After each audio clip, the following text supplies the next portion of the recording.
নমস্কাৰ বন্ধুসকল, মোৰ অন্য এটা ভিডিঅ'লৈ আপোনালোকক স্বাগতম জনাইছোঁ। বন্ধুসকল, আজি আমি আলোচনা কৰিম অসম পুলিচৰ ওপৰত আৰু আপোনালোকক দুটাকৈ ডাঙৰ বিগ আপডেট দিবলৈ চেষ্টা কৰিম। এটা হৈছে নতুন ভেকেঞ্চিৰ ওপৰত আপোনালোকে 20 তাৰিখে গম পাবলৈ গৈ আছে, আৰু এটা হৈছে আপোনালোকৰ পুৰণ ভেকেঞ্চি যিটো আপোনালোকৰ ফিজিকেল আহিবলৈ বাকী আছে। এইটোৰো এটা আপডেট আহিছে, আপডেটটো আপোনালোকক দিবলৈ চেষ্টা কৰিম। আপোনালোকে ভিডিঅ'টো স্কিপ নকৰাকৈ শেষলৈকে সম্পূৰ্ণকৈ চাই থাকক, আৰু মোৰ চেনেলটোত যদি প্ৰথমবাৰৰ কাৰণে ভিজিট কৰিছে তেতিয়াহ'লে মোৰ চেনেলটো ছাবস্ক্ৰাইব কৰক আৰু কাষত থকা বেল আইকনটো প্ৰেছ কৰক। চাওক বন্ধুসকল, প্ৰথমতে আমি পুৰণ ভেকেঞ্চিটোৰ বিষয়ে আলোচনা কৰিম। চাওক বন্ধুসকল, আপোনালোকে কেইদিনমান আগতে গম পাইছিল যে CM ছাৰে কৈছিল যে জুন এপ্ৰিল মাহত যিহেতু এপ্ৰিল মাহত ইলেকশ্যনৰ কাৰণে এপ্ৰিলৰ পিছত ফিজিকেলটো হ'ব বুলি কৈছিল CM ছাৰে। আৰু আজি দুদিনমান ধৰি এটা ভিডিঅ' ভাইৰেল হৈ আছে। সেই ভিডিঅ'টোত CM ছাৰে উল্লেখ কৰিছে যে আপোনালোকৰ জুলাই মাহত ফিজিকেল হ'বলৈ গৈ আছে।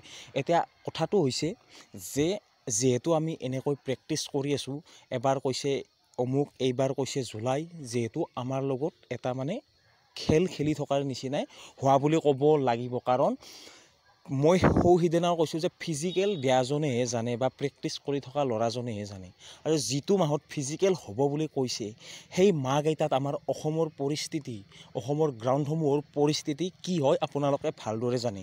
আপোনালোকে এইটো নিশ্চয় অৱগত যে আমাৰ গ্ৰাউণ্ডসমূহৰ অৱস্থা কেনেকুৱা হয়, যে বোকাময় হয় আৰু কিমান ল'ৰা ছোৱালীৰ ভৰি হাত ভাঙি গৈছে। আপোনালোকে গমেই পাইছে আগতে হৈ যোৱা ফিজিকেলত কিমান ল'ৰা ছোৱালীৰ ভৰি হাত ভাঙিছে পিছলাৰ কাৰণে, আৰু কিমানে মাৰ্ক নাপালে। কাৰণটো হৈছে পিছল, ৰানিঙত মাৰ্ক উঠাব নোৱাৰে, লং জাম্প মাৰিব নোৱাৰে, কাৰণ পিছলীয়া পৰিৱেশ, আৰু সেই পৰিৱেশত মাৰ্ক উঠাটো সম্ভৱ নহয়। যেনেকৈ এতিয়া আমি ভাল এটা ফলাফল দেখুৱাই আছোঁ গ্ৰাউণ্ডত, আমি প্ৰেক্টিচ কৰা টাইমত আমি ৰানিংটো ভাল টাইমত কৰি আছোঁ বা লং জাম্পটো কৰি আছোঁ, কিন্তু আপোনালোকে সেই মাহকেইটাত হোৱাৰ লগে লগে আপোনালোকৰ সেই ডাউন পৰি যাব, কাৰণ গ্ৰাউণ্ডসমূহৰ অৱস্থা একেবাৰে বেয়া। আমাৰ কথা এবাৰো ভাবি নেচায় চৰকাৰে, আপোনালোকে এইটো মনত ৰাখক। তেওঁলোকে নিজৰ ইচ্ছামতে চব কামখিনি কৰে, ৰিক্ৰুইটমেণ্ট উলিয়াই, সঁচা কথা, কিন্তু আমাৰ নিচিনা এই দুখীয়া ঘৰৰ ল'ৰা ছোৱালীৰ বিষয়ে অকণো নাভাবে।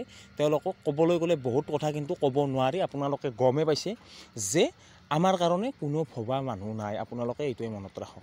তাৰপিছত আহিছোঁ নতুন ভেকেঞ্চিৰ ওপৰত। চাওক বন্ধুসকল, যিহেতু আমাৰ কামাণ্ডো বেটেলিয়নৰ ট্ৰেইনিং ক'বলৈ গ'লে শেষ হৈছে, তেওঁলোকৰ POP অনুষ্ঠিত হ'ব 20 জানুৱাৰী তাৰিখে। অমিত শ্বাহ ডাঙৰীয়াৰ আহিব আৰু অসমৰ মাননীয় মুখ্যমন্ত্ৰী ডাঙৰ VIP সমূহ থাকিব। যিহেতু CM ছাৰে আগতে কৈ থৈছে যে 10টা কামাণ্ডো বেটেলিয়ন, যিহেতু আমাৰ বিধানসভাত বিল পাছ হৈ আহিছে 10টা কামাণ্ডো বেটেলিয়ন, আৰু কেইদিনমান আগতে CM ছাৰে এটা কথা উল্লেখ কৰিছিল যে 3টা বেটেলিয়ন নতুনকৈ গঠন কৰা হ'ব। হয়তো আপোনালোকে যিটো কাৰণে অপেক্ষা কৰি আছে যে কামাণ্ডো বেটেলিয়ন লাগে, কামাণ্ডো বেটেলিয়ন লাগে, কামাণ্ডো বেটেলিয়ন লাগে।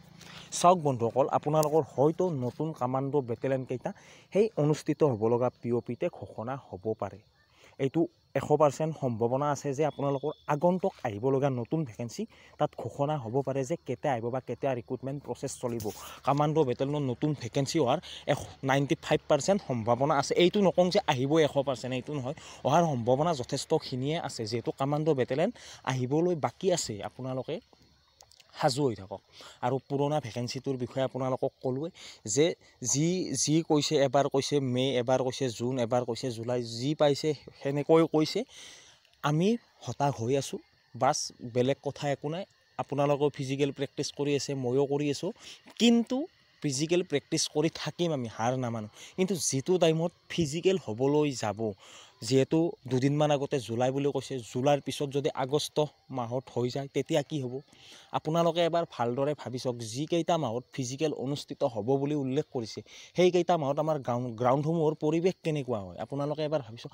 গ্ৰাউণ্ডৰ পৰিৱেশটো মই নকওঁৱেই, যিহেতু ডিষ্ট্ৰিক্ট ৱাইজ হ'ব, আৰু আপোনালোকে ভাবি চাওক কোনোবা ঠাইত 16 পাক, কোনোবা ঠাইত 10 পাক, কোনোবা ঠাইত 8 পাক, এনেকুৱা পৰিস্থিতিটো আছেই। লগতে এইবাৰ পিছল বোকা বৰষুণৰ মাজত, বানপানীৰ মাজত কোনে প্ৰেক্টিচ কৰিব, কোনে ফিজিকেল দিব?